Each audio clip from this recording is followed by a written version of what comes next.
New Zealand's Education Minister Chris Hipkins appears to be the firm favourite to become the country's next Prime Minister after Jacinda Ardern announced her shock resignation this week. Early indications reveal he could be the only name on the ballot when nominations close today, securing his place as PM. A public poll has the 44-year-old at 30%, well ahead of the nearest contender, Kiri Tapu Allen, who is polling at 10%. And joining me live is former Howard Government Minister Peter McGauran. Good morning to you, Peter. Good morning, Jamie. So what do you think? So Chris Hipkins looks like he could possibly be the next PM in New Zealand. Almost certainly. I don't know a lot about him, but he did develop a profile as a health spokesman during COVID. Mind you, that's a double-edged sword, and was one of the reasons why it took such a toll on Jacinda Ardern and led to her departure. But he has a profile, and that's what they're going for. And he seems to be very ambitious, very driven. So he's got the energy, unlike her, who says she's run out of fuel. Yeah, absolutely. Well, it'll be interesting to see if it does sort of come out in the next day or so. But yes, Jacinda Ardern, that shock announcement saying that she has no more left in the tank. How did you find her leadership? She is known as being kind, compassionate, authentic, but on the flip side, a lot of people are saying there's a massive cost of living pressure, there's housing crisis, but then other people are saying, well, that's happening everywhere across the world. Look, I think you've summarised it well, Janie, in that her legacy is mixed. Mind you, most leaders' legacies are mixed. You've got to give her credit. 37-year-old woman, unmarried, becomes leader of New Zealand. She was very popular in many ways. She showed empathy and understanding, particularly during the terrible massacre of 51 Muslims in 2019. So there were a lot of firsts. And let's face it, can you name her New Zealand Prime Ministerial predecessors? There would be very few who could name Ben English, I'm struggling to remember his name, English, he was only there a year, John Key and so on. So give her credit, and she developed an international profile. Against that, she knew nothing about economics. Disastrous management of the economy. She vacated the South Pacific.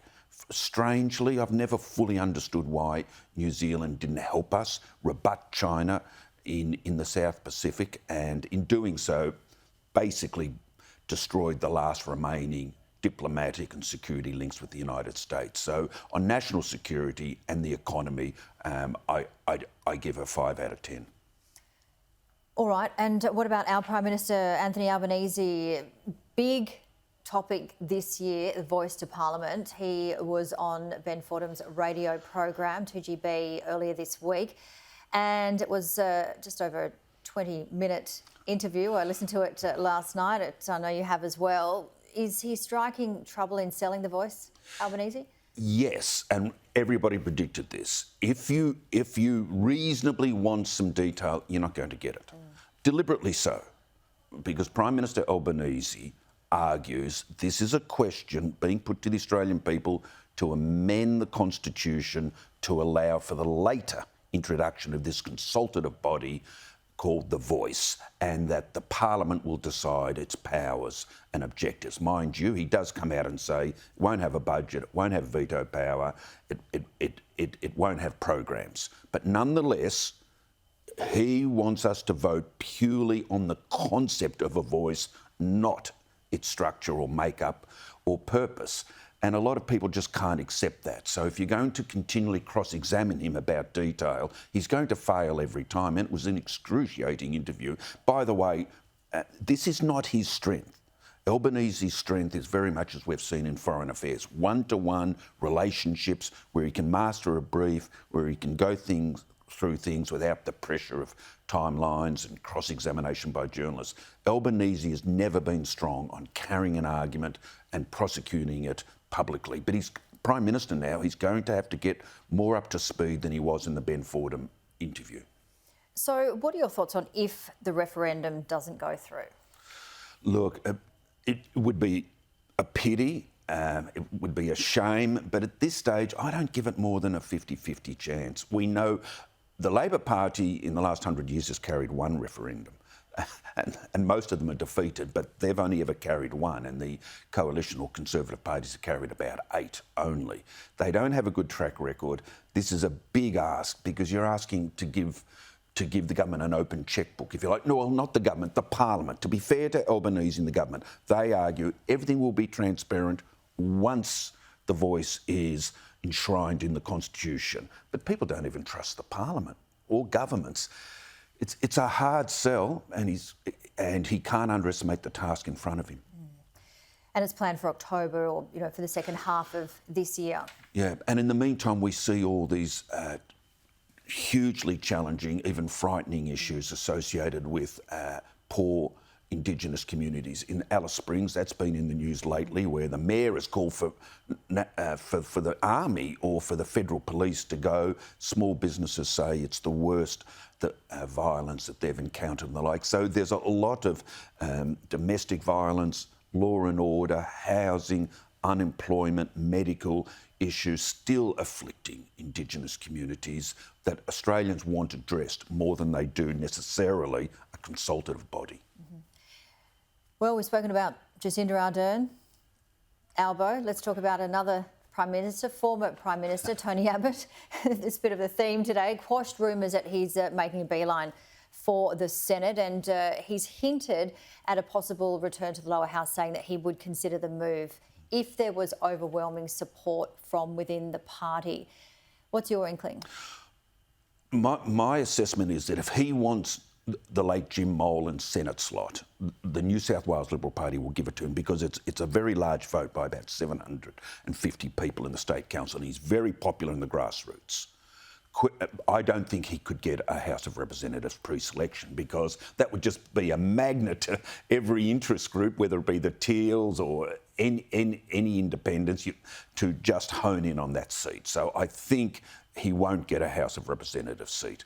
The Senate seat, well, there are pros and cons. Obviously, the pro is that he was the most effective opposition leader in Australian history, up there with Gough Whitlam, because he took the coalition to government.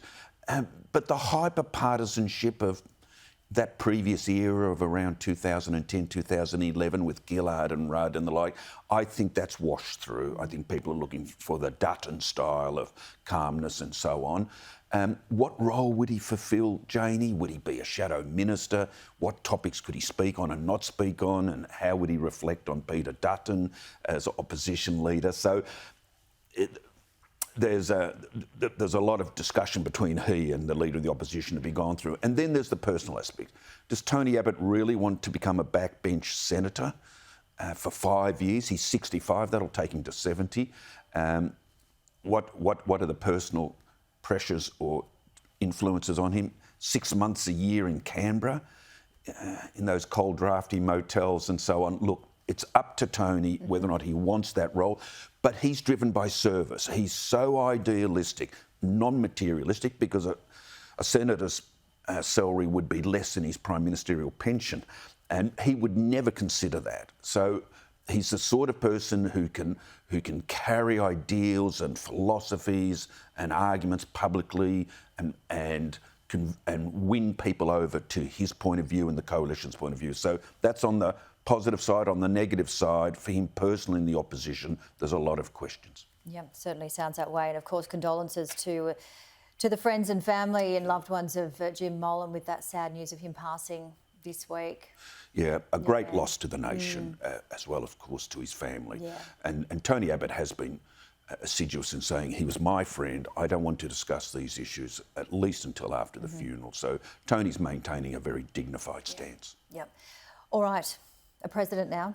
US President Joe Biden's future, the approval ratings dropping. What's the main reason, do you think, for his ratings to drop? The economy and concern about his frailty. They seem to be the two. Otherwise, he's still running the US government, but that's because the great departments of state, the State Department, Foreign Affairs, Defence, Homeland Security, Treasury, they're still functioning. The great American institutions will make anyone look good unless they're a complete idiot, and they've had their share of those. So, look, will he run again? I ask myself. He will if he thinks Trump's a threat. Trump's not a threat, and that must be obvious to everybody except Donald Trump himself and the MAGA fanatics. So on balance, I don't think he'll run again. Right. And how much does it matter to Australia who occupies the White House? On the economy and trade, a lot, a great deal. On national security and defence, far less so, because it's institution to institution, government officials to government officials. Always great to see you. Thanks, Janie. Take care.